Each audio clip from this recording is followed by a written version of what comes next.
yesterday we have done about this Sundarban delta. You can see कि जो सुंदरबन जो delta है उसको कहाँ से वो नाम मिला है. इट इज़ द सुंदरबन जो डेल्टा है उसको जो नाम मिला है वो सुंदरी ट्री से मिला है which grows well in Marsh land. तो जो सुंदरबन डेल्टा है वो मार्शी लैंड है. बेटे बात नहीं करो. वो जो लैंड है वो मार्शी लैंड है. मार्शी मतलब जहाँ पे काई और दलदल होता है. तो उसमें जो पेड़ उगते हैं वो उगते हैं सुंदरी ट्रीज. ठीक है, सुंदरी ट्रीज होते हैं और वो जो सुंदरी ट्री से उससे उस डेल्टा को नाम मिला है. Is it clear? देन वहाँ पे जो उस डेल्टा रीजन में जो एलिफेंट जो आपको फौना मिला है दैट इज द फास्टेस्ट चीता टाइगर, जिसको हम बोलते हैं रॉयल बंगाल टाइगर. तो जो रॉयल बंगाल टाइगर है वो कहाँ पे पाया जाता है? सुंदरबन डेल्टा में पाया जाता है. एक बार मैं फिर से क्लियर कर रही हूँ कि सबसे पहले सुंदरबन डेल्टा कैसे फॉर्म होता है. सुंदरबन डेल्टा फॉर्म होता है due to river Ganga and Brahmaputra. इन दोनों रिवर के मिलने से एक ट्रायंगल शेप एरिया बन जाता है that is called Sundarban delta. That Sundarban delta को जो नाम मिला है वो कहाँ से मिला है? सुंदरी ट्री से मिला है which is grown in marshal land. Marshal land means जहाँ पे दलदल होता है उस एरिया में ये उगता है. देन इस एरिया में जो लार्जेस्ट और फास्टेस्ट जो टाइगर मिलता है that is called royal Bengal tiger, जो कहाँ मिलता है? सुंदरबन डेल्टा में. Is it clear? ओके. अब हम चलते हैं कि हमारी जो गवर्नमेंट है, गवर्नमेंट ऑफ इंडिया ने गंगा को बचाने के लिए, रिवर गंगा को बचाने के लिए एक प्रोग्राम लॉन्च किया था. उस प्रोग्राम का नाम था नमामि गंगे. आप लोग सभी जानते हैं ऋषिकेश में आप लोग रहते हैं. तो ये प्रोग्राम चलाया गया है. ये प्रोग्राम क्यों चलाया गया है? ये प्रोग्राम हमारी सेंट्रल गवर्नमेंट के द्वारा चलाया गया था. 2014 में इसको चलाया गया था for the conservation of river Ganga, ताकि रिवर गंगा को बचाया जाए. इसके दो ऑब्जेक्टिव थे.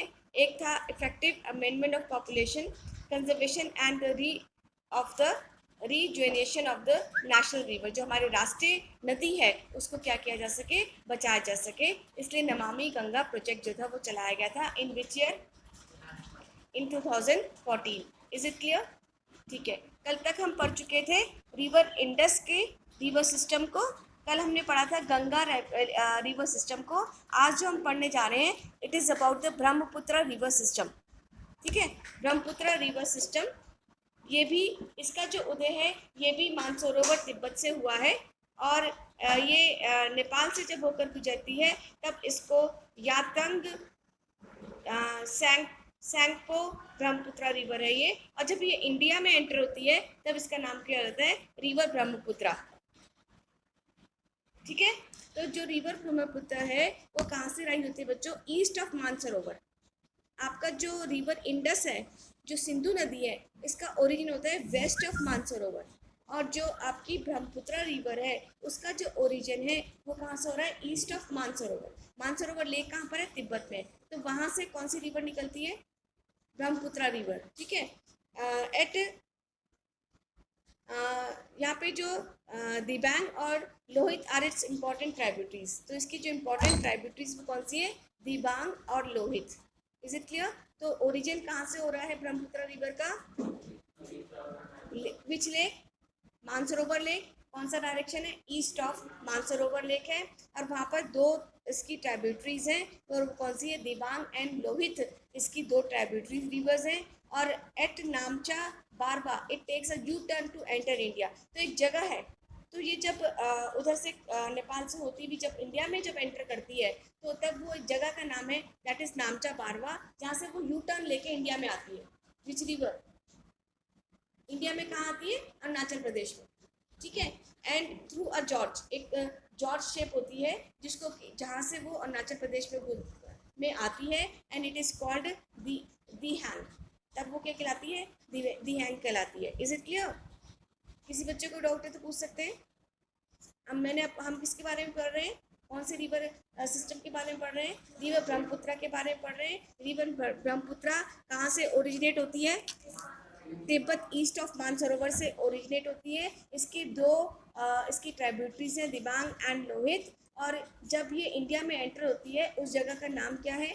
यू टर्न लेती है तो नामचा बारवा उस जगह का नाम है. और ये क्रॉस होती, एंटर कहाँ करती है? अरुणाचल प्रदेश में करती है. Is it clear to all of you? ये सब बच्चों को क्लियर हो गया होगा। The Tibet, the river carries a small volume of water and less heat at its cold and dry area. तो जब ये तिब्बत में होती है, जब रिवर तिब्बत में बह रही होती है, तब ये river small amount of value water को ही ले पाती है और लेस लिट ही ले पाती है। इसका रीज़न क्या है? इसका रीज़न है कि क्योंकि बहुत ही कोल्ड एरिया है और यहाँ पे ड्राई एरिया है, तो इसलिए ये रिवर है अपने साथ ज़्यादा वाटर नहीं ले पाती है। Is it clear? अब जब ये इंडिया में आती है, when it is passes through India, तो जब अरुणाचल प्रदेश में जब ये एंट्री करती है तो वहाँ पे हाई रेनफॉल होता है। तो हाई रेनफॉल होने के कारण यहाँ पे वाटर वॉल्यूम बढ़ जाता है। यहाँ पे इंडिया में जब ये तिब्बत से आती है तो ये क्यों नहीं हो पता है? इसकी जो वाटर वॉल्यूम है कम क्यों है? क्योंकि वो ठंडा प्रदेश है, वो ड्राई एरिया है। और जब ये इंडिया में आता है तो क्या हो जाता है बेटा? इंडिया में आने से इस रीजन में हाई रेनफॉल होती है, बहुत ज़्यादा रेनफॉल होती है, और जिसके कारण this river carries the large volume of the water and slit. Is it clear?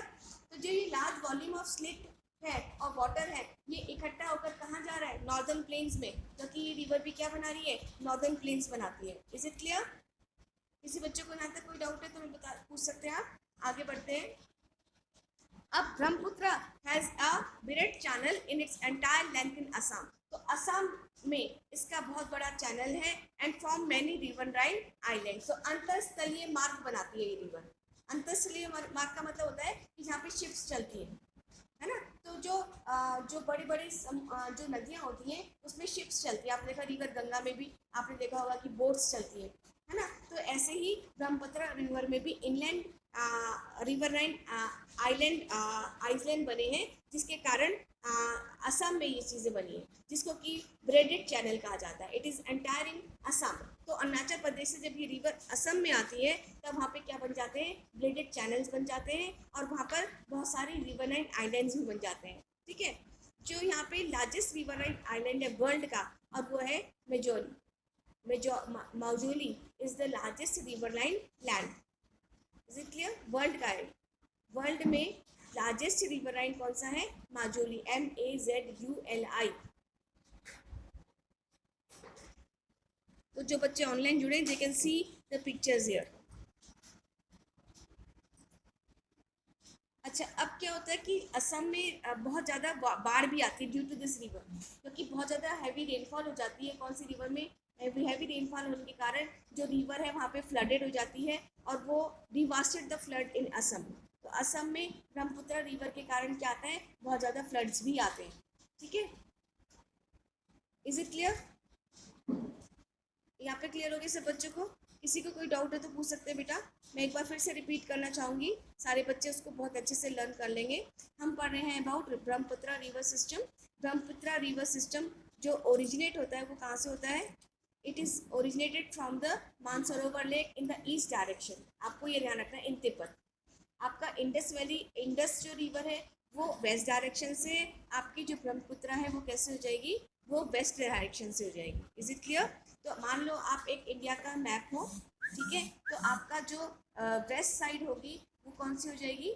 आप अपना खड़े होकर देख सकते हैं, अपना आप भी कर सकते हैं। जो आपका आप मान के चलिए कि आपका जो लेफ्ट हैंड साइड है वो आपकी वेस्ट है, जो रिवर इंडस में जा रही है, कहाँ से?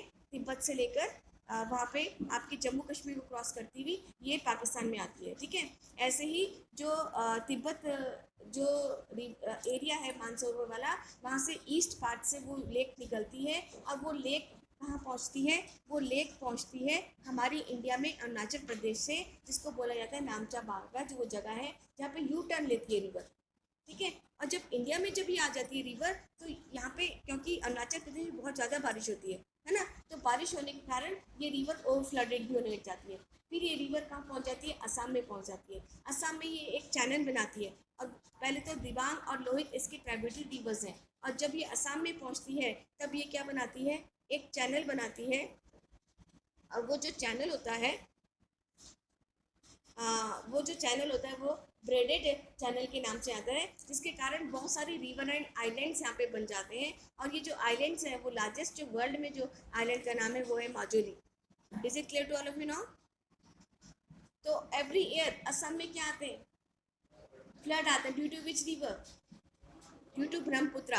असम में फ्लड क्यों आने, क्योंकि ब्रह्मपुत्रा रिवर ओवरफ्लो होने लग जाती है, क्योंकि वर्षा बहुत पड़ती है, बारिश बहुत जब पड़ती है तो असम में बहुत ज़्यादा क्या आने लगते हैं, बाढ़ आने लग जाती है। Is it clear? Okay, now we talk about the peninsular rivers. Peninsular rivers कौन सी होंगी? इंडिया के टॉप मोस्ट पार्ट में होगी या इंडिया के लोवेस्ट पार्ट में होगी? इंडिया के लोवेस्ट पार्ट में पेनिसुलर रिवर पाई जाती हैं। हिमालयन रिवर्स इंडिया के अपर पार्ट में मान जाती है। तो हम एक इमेजिनरी लाइन खुद अपने आप याद करने के लिए इंडिया के मैप में एक इमेजिनरी लाइन ड्रॉ करके देखो। अगर आप इमेजिनरी लाइन ड्रॉ कर रहे हो तो जो नीचे का हिस्सा आता है इंडिया का, वो 3 साइड वाटर से घिरा होता है ना। और वो जो लैंड पार्ट है जहाँ से 3 साइड वाटर है, तो वो एरिया पेनिसुलर कहलाता है। इसलिए ये वाले एरिया में पेनिसुलर रिवर्स पाई गई है। ठीक है, तो अगर हम देखेंगे यहाँ पे 2 तरीके के पेनिसुलर रिवर्स पाई गई। एक तो वेस्ट फ्लोइंग रिवर्स होती है और एक होती है ईस्ट फ्लोइंग रिवर्स। ठीक है, तो जो वेस्ट फ्लोइंग रिवर्स है वो कौन सी हैं? लूनी रिवर है, देन माही रिवर है, देन सबरमन रिवर है, नर्मदा और तापी।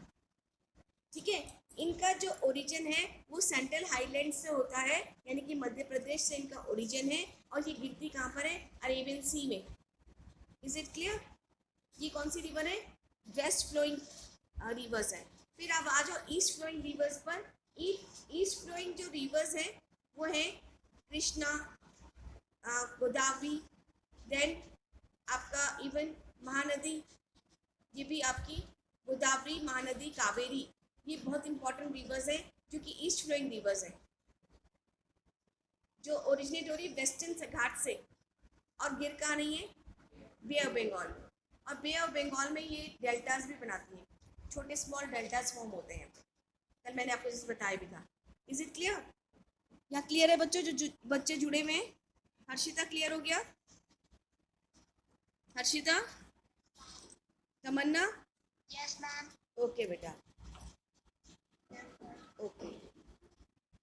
अब जो हम बात करते हैं नर्मदा बेसिन रिवर की, नर्मदा राइजेज इन अमरकंटक इन मध्य प्रदेश। तो राइजअप जो मध्य प्रदेश में हुआ है, तो आपसे पूछ सकते हैं 1 नंबर में कि नर्मदा रिवर का राइजअप कहाँ हुआ है? नर्मदा रिवर का राइजअप हुआ है अमरकंटक हिल्स में। कहाँ पे? मध्य प्रदेश में।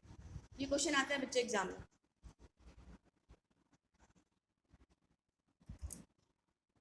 नर्मदा रिवर का राइजअप कहाँ हुआ है? Narmada rises in the Amarkantak hills in Madhya Pradesh, flows west in a rift valley form due to fault valley. ये वेस्ट की ओर बहती है रिफ्ट वैली में, ड्यू टू फॉल्टिंग। ये फॉर्म होती है फॉल्टिंग के कारण, यानी कि इसमें जो बीच बीच में दरार आ जाती है उसके कारण ये फॉर्म होती है। और कहाँ पे बहती है? वेस्ट फ्लोइंग रिवर है। कौन सी river? Narmada. Is it clear? Clear है कि बच्चे? किसी कोई डाउट है तो पूछ सकते हैं बेटा। फिर है धुआधार फॉल्स, दहुधार फॉल्स है।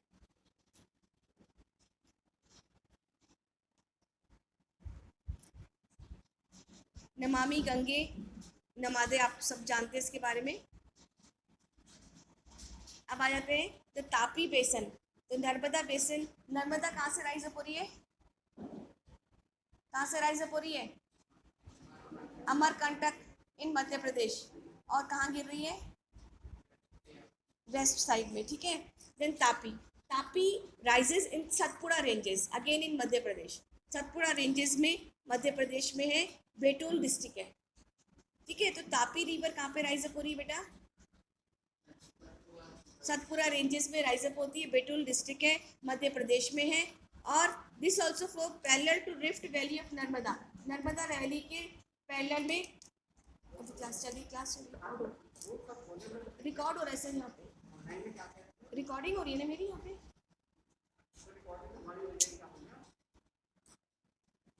बेटा it flows parallel to the rift valley of Narmada. ठीक है, यहाँ पे जो है रिफ्ट वैली नर्मदा है, उसमें ये क्या कर रही है? फ्लो हो रही है। तो तापी जो रिवर है, नर्मदा और Tapi rivers, they originated in central highlands and they flow in the Arabian sea, west side में जाती है। Is it clear? ओके, अब आते हैं एस्टोरीज। एक वर्ड आया एस्टोरीज। एस्टोरीज क्या होती हैं? वाटर एस्टोरीज। अब जो नर्मदा और तापी, बहुत ध्यान सुनेंगे बेटा, नर्मदा और तापी जो है वो कोई डेल्टा फॉर्म नहीं करती है। डेल्टा एक्चुअली क्या होता है, दो रिवर्स के मिलने से एक ट्रायंगल शेप एरिया बन जाता है, दैट इज कॉल्ड डेल्टा। और इंडिया का लार्जेस्ट जो डेल्टा है वो कौन सा है, नर्मदा सुंदरबन डेल्टा है। लेकिन जो नर्मदा रिवर है और जो तापी रिवर्स हैं वो कोई डेल्टा फॉर्म नहीं करती हैं। वो क्या फॉर्म करती हैं, वो फॉर्म करती हैं एस्टोरीज। एस्टोरी क्या होती है, there water directly enter into C.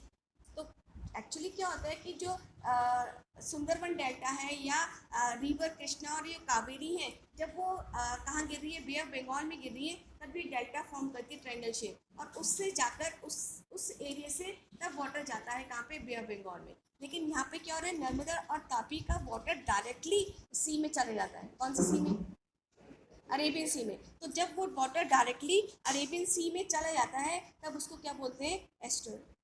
Is it clear, यहाँ पे क्लियर हो गया बेटा,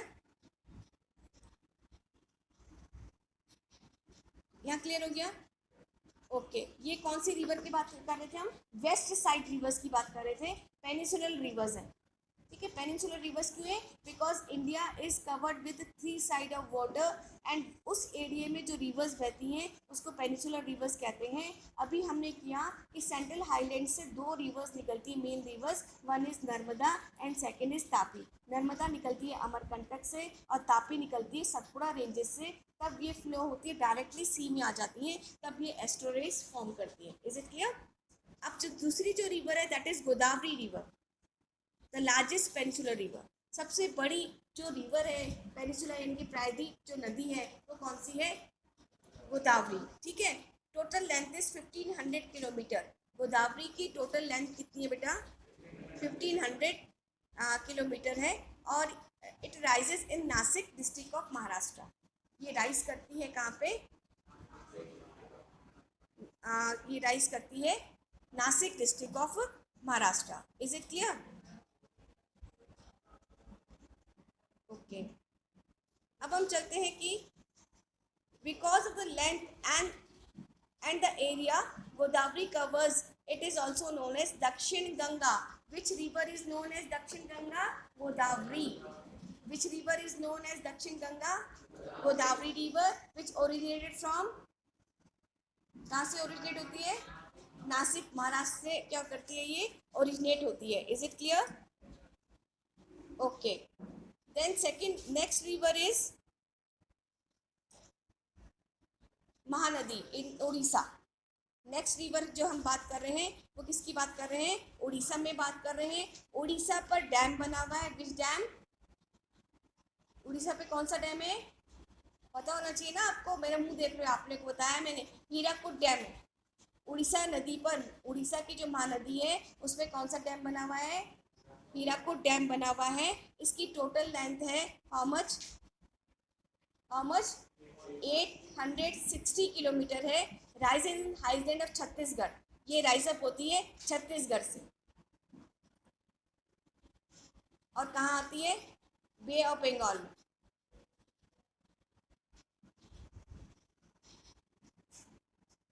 is it clear about Mahanadi, और कुछ क्लियर करना है।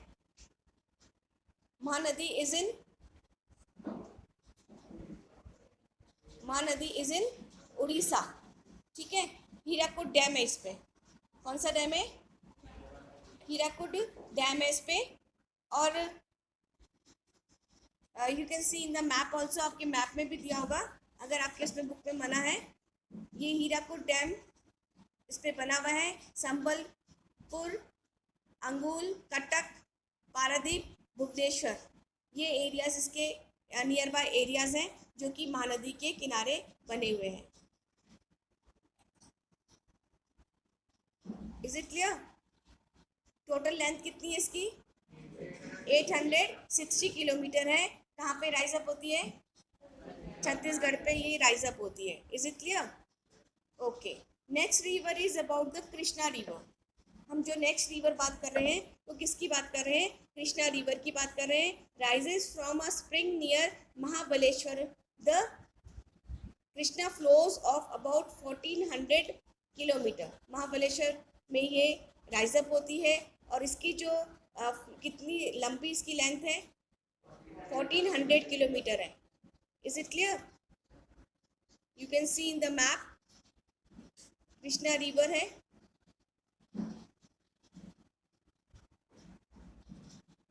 Tungabhadra, the Koyna, the Ghatprabha, the Mausi and the Bhima are some of its tributary. तो कृष्णा रिवर की ट्राइब्यूटरीज कौन कौन सी हैं? तुंगभद्रा है, बुक में मार्क करते हैं ना. देन कोयाना है, देन घटप्रभा है, देन मूसी है and Bhima are the tributary rivers of Tungabhadra. तो यहाँ पे जब हम कृष्णा रिवर की बात कर रहे हैं तो मेन रिवर कौन सी हो गई? कृष्णा रिवर हो गई. और उसकी ट्राइब्यूटरी रिवर्स कौन कौन सी है? तुंगभद्रा रिवर है, कोयना रिवर है, घटप्रभा रिवर है, म्यूसी रिवर है और भीमा है. और some of the tributary rivers. Is it clear? Is it clear? Okay. Next is Kaveri river. Kaveri जो रिवर है इसका जो ओरिजिन है वो है ब्रह्मगिरी. कावेरी का रीजन का rises in the Brahmagiri range of western Ghat. ठीक है, western Ghat, range of western Ghat में. और इसकी जो इम्पोर्टेंट ट्राइब्यूटरीज है वो Amravati, Bhavani, Hemavati and Kabini are the some important tributaries of which river? Kaveri.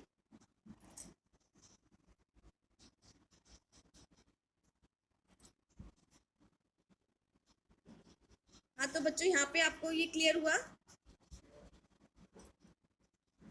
कि what are the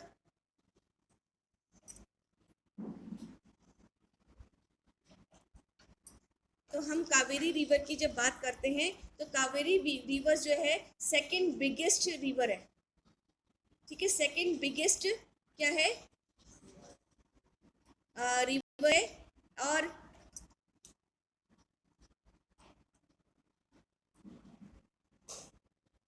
Kaveri river, Kaveri makes the second biggest waterfall in India जिसका नाम है शिवा समुद्रम.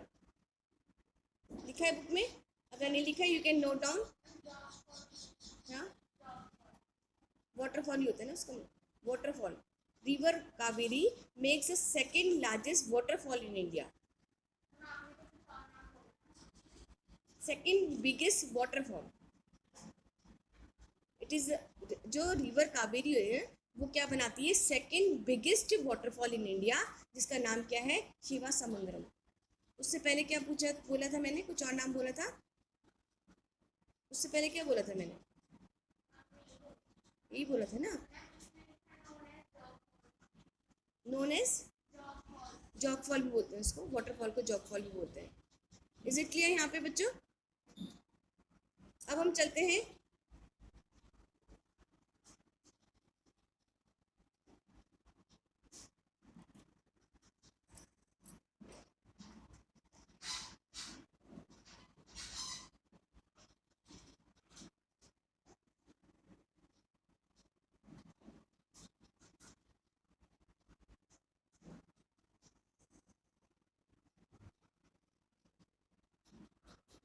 about the lakes.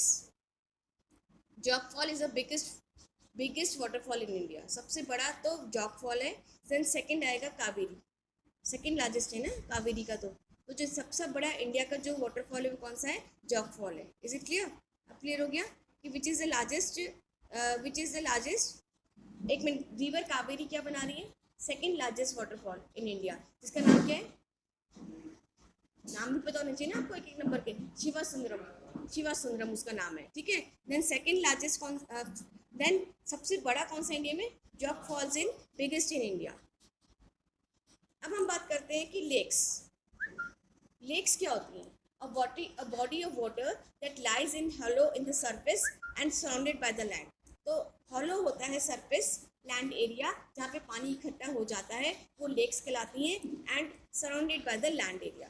तो अगर आप देखेंगे, अगर आप कभी मध्य प्रदेश गए होंगे तो वहाँ की जो कैपिटल भोपाल है, भोपाल के बीचों बीच शहर में बहुत बड़ी लेक है बेटा, जो कि वहाँ की पानी की ज़रूरतों को पूरा करता है. Which lake? Bhopal lake. In where in Madhya Pradesh. तो इस तरह से जो लेक्स होती है वो क्या होती है, body of surface that lies in a hollow earth, जिसमें कि हॉलो है, एरिया है और सराउंडेड बाय द लैंड, और उस हॉलो सरफेस में क्या है, water, that is called lake. Is it clear? Large of the lakes of large extent are called sea, like the Caspian Sea, Dead Sea and the Aral Sea. तो जो large extent होती है lake का, जो large extent वो सी कहलाता है, जिसमें कि आप देख सकते हैं कैस्पियन सी है, डेड सी है, देन द अरल सी है।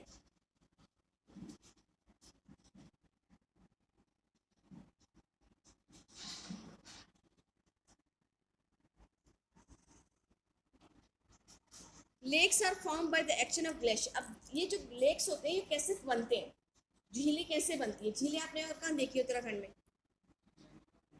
नैनीताल में, है ना?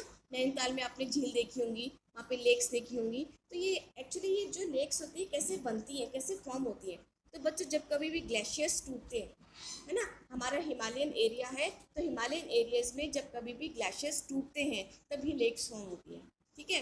देन विंड से, हवा के झोंके से भी कई बार होता है कि वर्षा में इतना जो है डायरेक्शंस में इतना ज़्यादा बहाव होता है कि उससे भी ये फॉर्म होती है। या रिवर एक्शन के कारण, कई बार रिवर के एक्टिविटीज़ के कारण, या ह्यूमन एक्टिविटीज़, अगर ह्यूमन एक्टिविटीज़ हैं तो लेक कैसी होगी, क्या है वो, नेचुरल होगी या मैनमेड होगी?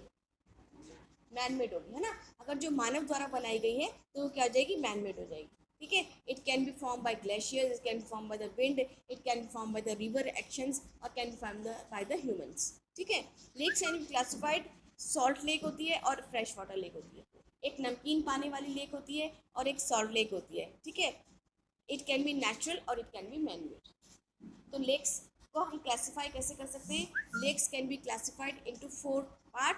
One is salt lake water lakes, second is fresh water lakes, and third is natural lakes and man made lakes। ठीक है। तो lakes एक्चुअली क्या होती हैं? hollow of earth surface surrounded by the land area and that hollow surface is having water। वो जो water है, झील है, वो किससे फॉर्म हो रही है? या तो ग्लेशियर से फॉर्म होती है, विंड से फॉर्म होती है, रिवर के एक्शन से फॉर्म होती है, मैन मेड एक्टिविटी से भी लेक फॉर्म हो जाती है, मानव द्वारा भी उसको बनाया गया है। ठीक है। और it can be classified into water, जिसमें उसका पानी नमकीन होता है, कहीं में फ्रेश वाटर होता है, और कई कई जो लेक हैं, झील हैं, वो नेचुरल हैं, प्राकृतिक हैं, और कई कैसी हैं, मैन मेड हैं। Is it clear? अब आते हैं हम कि कुछ रिवर्स में शेप्स होती हैं। तो एक होती है meandering river across a flood plain from the cut of later developed into oxbow lakes। तो अगर आप देखेंगे इस तरह का एक यू टर्न लेकर इस तरह का एक शेप बनाती है, वो मेंड्रिंग रिवर्स होती है। ठीक है। और लेटर ऑन वो ऑक्सबो लेक्स में कन्वर्ट हो जाती है। You can see in the picture also, यहाँ पे आप पिक्चर में देख सकते हैं इस तरह की मेंडर्स रिवर फॉर्म होती हैं और वो ऑक्सबो कहलाती हैं।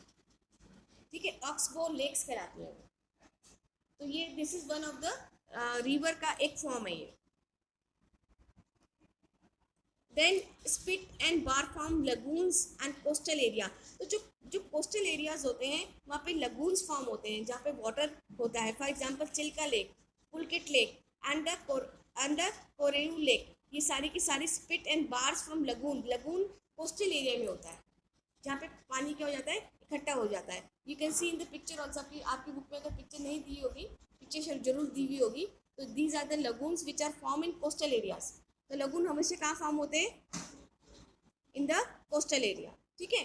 अब हम देखते हैं कि इंडिया में एक झील है जो कि जम्मू कश्मीर में है, उसका नाम है Wular lake. Is a result of tectonic activity. Tectonic जो प्लेट्स जब हिली, उस एक्टिविटी से ये झील फॉर्म हुई है। कौन सी झील? वुलर लेक। तो आपसे पूछ सकते हैं which lake is formed due to tectonic activities? Which lake? Wular lake. Where? in Jammu Kashmir. In Jammu Kashmir, Wula Lake is formed due to tectonic activities. Then अब आते हैं कि हम देखते हैं कि भाई रिवर्स हैं। ठीक है। रिवर्स को कंट्रोल करने के लिए क्या किया जाता है? Can you tell me? उन रिवर्स के पानी को कंट्रोल करने के लिए क्या किया जाता है, डैम्स बनाए जाते हैं, है ना। तो dams across the river has led to the formation of lakes, है ना। तो जब डैम बन जाते हैं उन रिवर्स पे तो उससे भी लेक्स बन जाती हैं, क्योंकि डैम का पानी जब इकट्ठा होगा वहाँ से जब निकलेगा तो उससे भी क्या फॉर्म हो जाती है, वो जो लेक्स होती है ना उनको कहते हैं मैन मेड लेक्स। जैसे फॉर एग्जाम्पल वुलर लेक किसका एग्जाम्पल है, नेचुरल लेक का। मैन मेड लेक्स कौन सी हो जाएंगी, जो कि मानव द्वारा बनाई गई है, और उसका नाम है गुरु गोविंद सागर। गुरु गोविंद सागर भाखड़ा नागल प्रोजेक्ट है, तो Guru Gobind Sagar is a example of man made lakes. आपसे मैन मेड लेक का एग्जाम्पल पूछ सकते हैं, आपसे नेचुरल लेक का एग्जाम्पल पूछ सकते हैं। नेचुरल लेक कौन सी बताई मैंने, मैम ने अभी, विच लेक, वुलर लेक, है ना। ऐसे ही जो मैन मेड लेक है वो कौन सी है, गुरु गोविंद सागर, ठीक है। अब जो डैम, अच्छा डैम्स क्यों बनाए जाते हैं आपको भी बताया हमने, ताकि जो रिवर का पानी है जो ओवरफ्लो हो रहा है उसके फ्लड को कंट्रोल के लिए डैम्स बनाए जाते हैं। फिर डैम से बहुत सारे काम भी किए जाते हैं, है ना। जैसे कि इलेक्ट्रिसिटी जनरेट की जाती है, जैसे कि मछली पालन भी वहाँ किया जाता है। कई कई डैम्स में तो इनलैंड रिवर सिस्टम भी बनाए गए कि इनलैंड अंतरस्थलीय मार्ग बनाए गए, वहाँ से आया जा सकता है। और क्या काम कर सकता है डैम, वाटर स्टोरेज होता है बेटा, इरिगेशन फैसिलिटी दी जाती है। तो जब जिन खेतों में पानी नहीं पहुंच पाता है उन खेतों के लिए इरिगेशन फैसिलिटी इन डैम से ही दी जाती है। तो dams are made as for the electricity purpose, for fishing purpose, for recreation purpose, for fishing, recreation, electricity generation and storage of water for irrigation purpose। ये सारे काम कौन करता है, डैम करता है, ठीक है। Is it clear. तो व्हाट आर द लेक्स, सबसे पहले फिर से रिपीट करेंगे, लेक्स क्या होती हैं, are the hollow shape or surface having water which is formed due to, किससे फॉर्म हो रहा है, due to glaciers, due to wind, है ना, due to some of them are man made, कुछ कैसी होती हैं, मैन मेड होती हैं, ठीक है। अब इन इन लेक्स का क्या इंपॉर्टेंस है, मैन मेड लेक्स कब बन रही है, जब डैम बनते हैं तब मैन मेड लेक्स बनती हैं। उसका एग्जाम्पल कौन सा है, गुरु गोविंद सागर, ठीक है। Importance of lakes, regulate the flow of river. तो जब ये लेक्स होती हैं इसकी क्या महत्व है, इसका सबसे पहला महत्व है कि वो रिवर के फ्लो को रेगुलेट करता है, जो इसका मतलब फ्लड कंट्रोल होता है इससे, ठीक है। Then prevent flooding during rainy season, जब कभी भी बरसात के मौसम में जो है रिवर ओवरफ्लो होने लगने लग जाती है, तब ये जो लेक्स होती हैं वो इन फ्लड्स को प्रिवेंट करती हैं, क्योंकि वो पानी उस ओर बहने लग जाता है, ठीक है। Then maintain even flow of water, जो वाटर जो एक स्तर रहता है उसको भी मेंटेन करती है लेक्स। तो ये तीन इम्पॉर्टेंट क्या है, इम्पॉर्टेंस ऑफ क्या है, लेक्स हैं, ठीक है। पहला क्या है, it regulates the flow of water river. Second, it prevent flood को ख़त्म करती है, इसको रोकती है। Then maintain the even flow, एक जैसा रहे पानी, किस कौन मेंटेन करती है, लेक्स। तो आप देखना कि कभी कई बच्चे गए नैनीताल वगैरह, गए आप लोग, किसी ने लेक देखी है, किसी बच्चे ने कोई लेक देखी है, तो हाँ कौन सी लेक देखी बेटा, कहाँ पे, टीरी में देखिए। तो वो पानी अगर आप देखोगे तो ऐसे बह नहीं रहा है, ऐसे स्टैटिक रहता है, हैव यू सीन दैट, है ना। तो उसका मतलब क्या हो गया, उसका जो पानी, उसका जो फ्लो है वो कैसे रहता है, वो कैसे रहता है, इवन रहता है। अब आ जाते हैं, अब ये जो रिवर्स है हमारे जीवन में इसका क्या महत्व है, सबसे बहुत इंपॉर्टेंट क्वेश्चन है कि what are the role of rivers in the economy. तो सबसे पहले क्या है कि अगर हम एंशियंट टाइम भी देखते हैं ना बेटा, जैसे कि हम बात करते हैं हड़प्पन सिविलाइजेशन की, तो हड़प्पन सिविलाइजेशन भी उसी जगह बसा जहाँ पे नदियाँ थी, है ना। नदियाँ मतलब कोई भी बस्ती अगर हम एंशियंट पीरियड की पढ़ते हैं तो हम ये पाते हैं कि जितनी भी सेटलमेंट्स हुए हैं वो नदी किनारे हुए हैं। उसका रीज़न क्या रहा होगा, क्योंकि वहाँ पर उनको वाटर की अवेलेबिलिटी हो रही है, पानी मिल रहा है, पानी मिलने से वो क्या कर पाते हैं, एग्रीकल्चर कर पाते थे। इसलिए रिवर की मानव जीवन में बहुत ज़्यादा क्या है, इम्पोर्टेंस है, क्योंकि it provides what, water ability to the people, ठीक है। आज की डेट में क्या हो गया है कि जहाँ पहले एंशिएंट सिविलाइजेशन थी नदियों के किनारे, आज की डेट में क्या हो गया, इन नदियों के किनारे बड़ी बड़ी सिटीज़ बन गई हैं, ठीक है, लार्ज सेटलमेंट हो गया है। एंड और कई बार नदियों का जो पानी है वो यूज़ किया जाता है किसके लिए, इरिगेशन पर्पस के लिए, नेविगेशन के लिए, नेविगेशन मतलब अंतस्थलीय जो मार्ग है, जल मार्ग के लिए इसको यूज़ किया जाता है ना। तो जैसे फॉर एग्जांपल गंगा रिवर ही है, उसको भी यूज़ किया जाता है, कहीं ना कहीं पे जल मार्ग यूज़ किया जाता है। फिर हाइड्रो पावर जनरेशन के लिए भी ये नदियाँ काम आती है। ठीक है, तो हमारे जीवन में नदियों का क्या महत्व है? सबसे पहले सेटलमेंट इसके किनारे बसे। दूसरा, आज वर्तमान में भी बहुत सारे सेटलमेंट्स लार्ज सिटीज़ में बने हुए हैं, नदियों के किनारे बने हुए हैं। फिर ये जो नदियाँ हैं ये हमें क्या प्रोवाइड करती हैं? इरिगेशन फैसिलिटी प्रोवाइड करती हैं, नेविगेशन फैसिलिटी प्रोवाइड करती हैं, और क्या प्रोवाइड करती है? Power generation, hydro electricity power भी इन नदियों से हम क्या होता है? जनरेट होता है। Is it clear? किसी बच्चे को कोई डाउट है तो पूछ सकते हैं। If you have any doubt you can ask मी। किसी बच्चे को कोई डाउट नहीं है? क्लियर हो गया? ओके। क्या रिवर पॉल्यूशन हो सकता है? कैसे? कैसे? लोग क्या करते हैं? इंडस्ट्रियल वेस्ट से भी हो रहा है, और प्लास्टिक पॉलिथीन है ना, गंदगी कहाँ फेंक रहे हैं? रिवर्स में फेंकते हैं। और क्या हो सकता है? अब जब ये सब चीज़ें फेंकेंगे तो इससे क्या होगा? रिवर का पानी क्या होने लग जाएगा? पॉल्यूटेड होने लगेगा। तो this is cause the water pollution. तो या तो डोमेस्टिक लोग कचरा जाके वहाँ पे फेंक रहे हैं, ठीक है, या म्यूनिसिपल या इंडस्ट्रियल इंडस्ट्रीज होने के कारण भी क्या हो रहा है? उसका जो धुआं है या उसका जो वेस्ट है जो नदियों में डाला जाता है, उससे क्या हो रही है? नदियाँ क्या हो रही हैं? पॉल्यूटेड हो रही हैं। कई बार एग्रीकल्चर वाले भी अपना जो भी एग्रीकल्चर का जो वेस्ट है वो कहाँ डाल रहे हैं? रिवर्स में डाल देते हैं। उससे भी रिवर की जो नेचुरल क्वालिटी होती है वो क्या हो जाती है? ख़त्म होने लग जाती है। ठीक है, इससे क्या हो जाता है? रिवर पॉल्यूशन हो जाता है। तो आपसे पूछ सकते हैं what are the causes of river pollution? Can any tell me causes of river pollution? हाँ, तो पहले क्या है? घरेलू, तो पहले तो हम घर से शुरू करते हैं कि लोग नदियों में जाकर क्या फेंक देते हैं? सामान फेंक देते हैं। फिर हम पॉलिथीन्स वगैरह, कई बार कई होते हैं एंटरटेनमेंट के लिए, मनोरंजन के लिए जा रखे हैं नदी किनारे, और जाकर वो पॉलिथीन उठाकर या जो उन्होंने खाना खाया सब नदी में डाल देते हैं। तो इससे रिवर क्या हो रही है? पॉल्यूटेड हो जाती है। फिर जो इंडस्ट्रियल जो वेस्ट है, इंडस्ट्री से जो वेस्ट निकलता है वो भी अगर वो नदी में जाने लग जाता है तो उससे रिवर क्या हो जाती है? पॉल्यूटेड हो जाती है। फिर उसके बाद क्या होता है? एग्रीकल्चर से जो भी वेस्ट निकलता है वो भी क्या होने जाता है? वो भी रिवर को क्या करता है? डैमेज कर देता है। तो रिवर जो है नेचुरली क्या हो जाती है? इससे क्या हो जाएगी बच्चों? इससे अफेक्टेड हो जाएगी। तो heavy load of untreated sewage and industrial influence into causing the water, तो जो भी वेस्ट मटेरियल जो रिवर में है, जो सीवेज से आ रहा है, जो नदियों में जाता है, उससे क्या हो जाएगा? River will cause what? River will cause what? River will cause pollution. River क्या करने लग जाएगा? पॉल्यूशन कॉज करने लगेगा। तो अगर हम देखें तो क्या शहरों में रिवर पॉल्यूशन होता है? शहरों में रिवर पॉल्यूशन होता है, किससे होगा?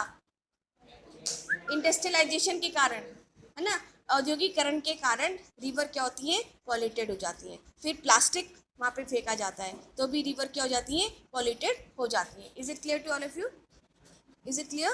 तो यहाँ ये आपका चैप्टर कंप्लीट है बेटा। This chapter is complete. Tomorrow we will do the map of this chapter. तो tomorrow all of you bring your map, India के पॉलिटिकल मैप लेके आएंगे बच्चे कल। इज it clear? Is it clear to all of यू? किसी को कोई डाउट हो तो पूछ सकते हैं बेटा, अभी भी आपके पास 1 मिनट है। You can ask me. There is no doubt in this chapter now. I hope आपको ये चैप्टर बहुत अच्छे समझ में आया होगा।